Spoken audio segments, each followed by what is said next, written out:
What about excess post-exercise oxygen consumption? EPOC, much better to call it EPOC, it sounds very fancy. It's really the caloric cost of the recovery from cardio. So if you walk for 10 miles and then you sit down, you have elevated hormonal levels and you need to repartition some nutrients and heal some things, but not much, and you barely burn any more calories than we would expect. Like if you're seated for 30 minutes, then you walk for 30 minutes, and then you sit down for 30 minutes, the amount of calories you're burning that second 30 minutes after you sat down already, after the cardio, is basically the same as the first. No big deal.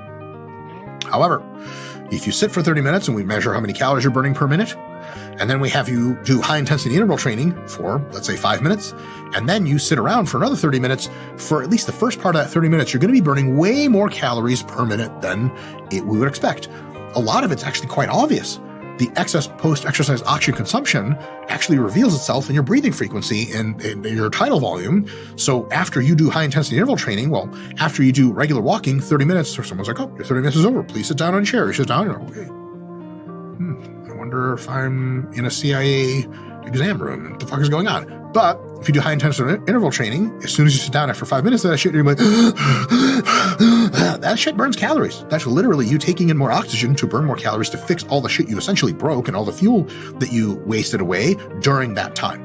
And people will say, to hold on, that EPOC, that trailing edge after hard cardio, sums up to a lot of calories. And they're right, it does sum up to a lot, but it doesn't sum up to as much in most cases as just doing easier cardio for longer. Right? So yes, you do get an afterburn effect from high intensity interval training, but if you add up all those calories, man, it's just not as many as we would have hoped for. And if you just went on an incline treadmill for an hour, you could have burned so many calories that it would take you an unbelievably unsustainable amount of high intensity interval training to make up for that, even counting the EPOC afterburn effect.